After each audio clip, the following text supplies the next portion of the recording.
La persona de Cristo es fundamental para la fe cristiana. Básicamente, en Él descansa todo el cristianismo. Poner en tela de juicio la existencia de Jesús y aún más su divinidad se convierte en uno de los ataques más letales contra la fe cristiana. En la actualidad, los que creemos en Jesús como nuestro Señor y Salvador, nos identificamos como cristianos, el cual significa pequeño Cristo, y fue uno de los nombres que dieron los gentiles en son de burla a los primeros cristianos. Lo que intentaremos hacer a través de esta serie de videos es responder a unas preguntas muy importantes. Primeramente, ¿quién es Jesús? Y segundo, ¿es Jesús verdaderamente Dios? Una persona es conocida por sus nombres y por sus títulos. Estos indican algo del carácter y la dignidad de dicha persona. En el caso del Señor Jesucristo, sus nombres y sus títulos no solo revelan la dignidad de su persona, también nos revelan y señalan algo de sus obras. Veamos algunos de sus nombres y sus títulos que podemos observar en la palabra de Dios. Este es el nombre humano del Hijo de Dios durante su vida aquí en la tierra. Es usado casi exclusivamente en todos los evangelios y en los hechos. Es más, fue el nombre que sus padres lo dieron, es decir, José y María. Y esto fue bajo la dirección del ángel. Mateo 1:21 nos indica el significado de este nombre: el Salvador. En este caso, su nombre humano habla de su obra redentora por toda la humanidad. Este es el nombre más común de las epístolas para hablar del Hijo de Dios en su encarnación, frecuentemente en combinación con Jesús, Cristo, Jesucristo. Viene del griego Christos, que significa el ungido. Este es más un título que un nombre. El trasfondo del nombre Christos es el título del hebreo Mesías, que también significa ungido, el cual se encuentra frecuentemente en el Antiguo Testamento. Cristo es el ungido por excelencia, porque Él cumplió cada una de estas funciones. Además, varios pasajes en el Antiguo Testamento hablan de la venida de un siervo de Dios que sería ungido por el Espíritu Santo. La relación entre el Mesías y el Hijo de David viene de la promesa hecha por Dios a David en 2 Samuel 7:16.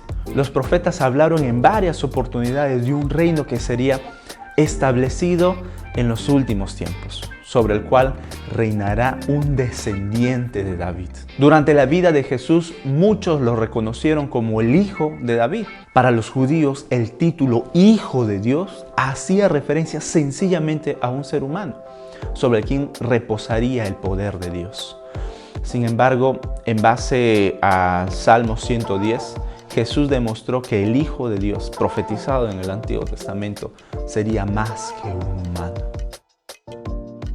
Este es uno de los títulos más significativos y sería una tarea titánica profundizar en estos videos sobre este tema. Sería suficiente reconocer que en el Antiguo Testamento este título se encuentra en varios lugares. Por ejemplo, Salmos, versículo 8, del 4 al 6, donde se usa la expresión Hijo de hombre para hablar del ser humano como una creación más débil que los ángeles.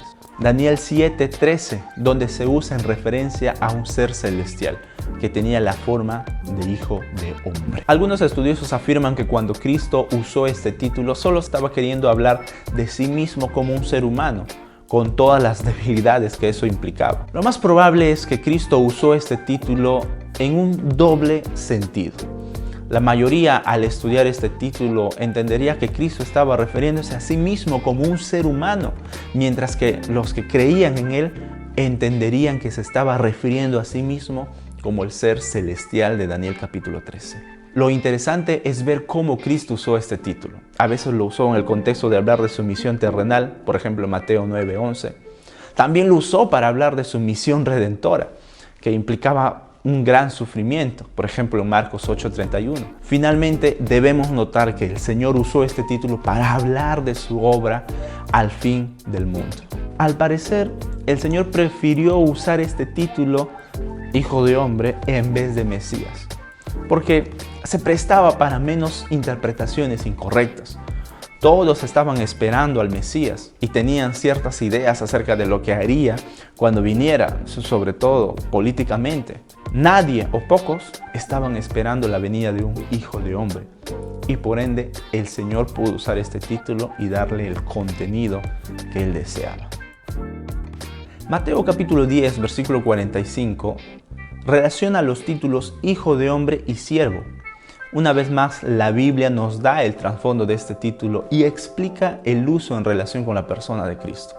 En el Antiguo Testamento, los grandes líderes del pueblo de Israel eran llamados siervos de Dios o mis siervos. Más importante aún, la profecía de Isaías habla de la venida de un siervo especial en Isaías 42:1. En esta manera, el Mesías de Jehová es identificado como el siervo de Jehová.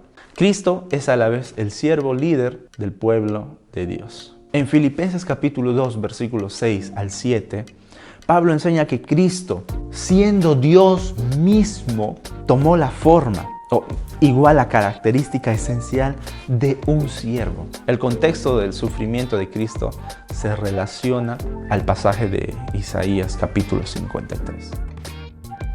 El Nuevo Testamento enseña que Cristo vino como el cumplimiento de estas profecías. Durante su vida, muchos pensaron que Él era el profeta. Por ejemplo, en Mateo capítulo 16, versículo 14. Cristo fue el profeta de Dios en varios sentidos. En primer lugar, Él vino para traer la revelación de Dios. Además, obtuvo un ministerio de enseñar y predicar la palabra de Dios, tal como lo hicieron los grandes profetas del Antiguo Testamento. Jesús hizo muchos milagros y al final fue perseguido hasta la muerte por los líderes judíos apóstatas. Uno de los personajes misteriosos del Antiguo Testamento es Melquisedec, que lo tenemos en Génesis capítulo 14. Él es considerado y llamado como el sacerdote de Dios Altísimo. El libro de Hebreos en el Nuevo Testamento desarrolla este paralelo entre Melquisedec y Cristo en Hebreos capítulo 7. Pero aún antes de esto, el autor de Hebreos ya había hablado de Cristo como el sumo sacerdote. Otro título muy importante que el Nuevo Testamento aplica constantemente a Cristo es Señor. La palabra griega es Kyrios. Es cierto que esta palabra se usaba simplemente como un apelativo respetuoso, tal como se usa la palabra Señor en castellano en nuestros días. Pero esta palabra tenía dos usos particulares en el primer siglo, que son importantes tomar en cuenta. En primer lugar, para los judíos era un título de gran importancia, porque en la Septuaginta esta era la palabra que se usaba tanto para traducir el hebreo Adonai como para sustituir el nombre sagrado Jehová. Y en segundo lugar, este título se usaba para hablar del emperador. Por eso, llamar a Cristo Kyrios, Señor, era visto por muchos como traición al emperador. En los evangelios muchas veces la palabra Señor se usaba en referencia a Cristo, pero es un simple término de respeto. Más importante es cuando la palabra Señor lleva el artículo definido del griego, ho kurios. En estos casos se está reconociendo la autoridad y divinidad de la persona de Cristo.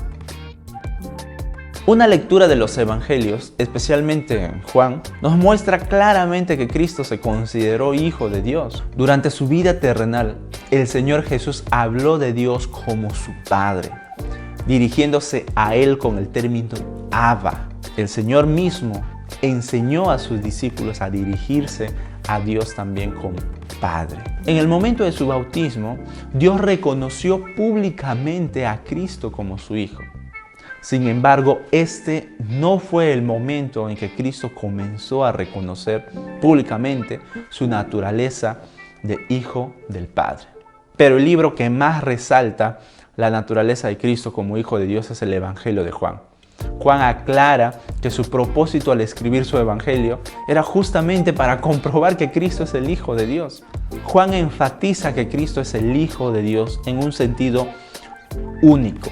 Varias personas reconocieron que Él era el Hijo de Dios. Además, Juan enfatiza que Cristo fue enviado por el Padre. Finalmente, debemos notar que cuando Cristo habla de sí mismo como el Hijo de Dios, Él se estaba poniendo al mismo nivel que Dios, haciéndose igual a Dios. Los judíos entendieron bien esto. Finalmente podemos notar algunos versos donde Cristo es llamado específicamente Dios.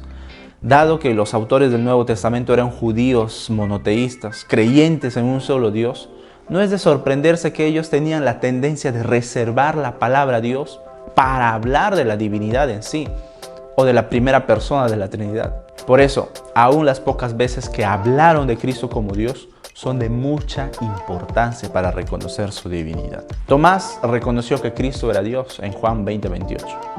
En el prólogo de su evangelio, Juan dijo explícitamente que el Verbo era Dios.